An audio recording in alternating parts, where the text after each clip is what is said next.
ಇವತ್ತು ಕಲರ್ಸ್ ಕನ್ನಡದಲ್ಲಿ ಗಿಫ್ಟ್ ಕೊಟ್ರು. ನಮಸ್ಕಾರ ಗುರು, ನಾನು ನಿಮ್ಮ ಮೇಕವರು ಬೈ ದರ್ಶನ್. ಬೆಳಗ್ಗೆ ಎದ್ದು ಗಾಡಿ ಎತ್ಕೊಂಡು ಶೂಟಿಂಗ್ ಬಂದಿತ್ತು. ನಾನು ಹೋಗ್ತಾ ಇದ್ದೆ ಗಾಡಿಲಿ ಹೋಗ್ತಾ ನಾನು ಲೊಕೇಶನ್ ಹತ್ರ ರೀಚ್ ಆದೆ. ಲೊಕೇಶನ್ ಹತ್ರ ರೀಚ್ ಆಗಿ ತುಂಬಾ ಚಳಿ ಇತ್ತು ಅಂತ ಒಳಗ್ ಹೋದೆ. ಹಾಫ್ 90 ಹಾಕೊಂಡೆ. 90 ಹಾಕೊಂಡ್ಮೇಲೆ ಶೂಟಿಂಗ್ ಸ್ಟಾರ್ಟ್ ಆಗಿತ್ತು. ಶೂಟಿಂಗ್ ನೋಡಿ ಯಾವ ತರ ಮಾಡ್ತಾರೆ ಅಂತ.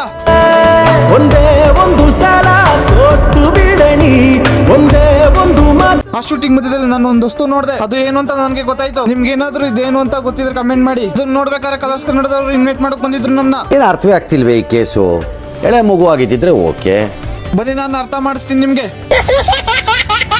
ಇದೇ ಜನವರಿ 11-12ಕ್ಕೆ ಅನುಬಂಧ ಅವಾರ್ಡ್ಸ್ಗೆ ಕನ್ನಡದವರು ಇನ್ವೈಟ್ ಮಾಡಕ್ ಬಂದಿದ್ರು ಆರ್ಟಿಸ್ಟ್ ನ. ಅದ್ರ ಜೊತೆಗೆ ನೀವು ಭಾಗವಹಿಸಬೇಕು ಅಂದ್ಬಿಟ್ಟು ನಮ್ಮನ್ನು ಕರೆದ್ರು. ಎಲ್ಲ ಆರ್ಟಿಸ್ಟ್ಗೂ ಗಿಫ್ಟ್ ಕೊಡ್ತಾ ಇದ್ರು. ಎಷ್ಟು ದಿವಸದ ಕನ್ಸು ನಂದಿದ್ದು. ಜೊತೆಗೆ ನನಗೂ ಕೊಟ್ರು. ತುಂಬಾ ಥ್ಯಾಂಕ್ ಕಲರ್ಸ್ ಕನ್ನಡಕ್ಕೆ.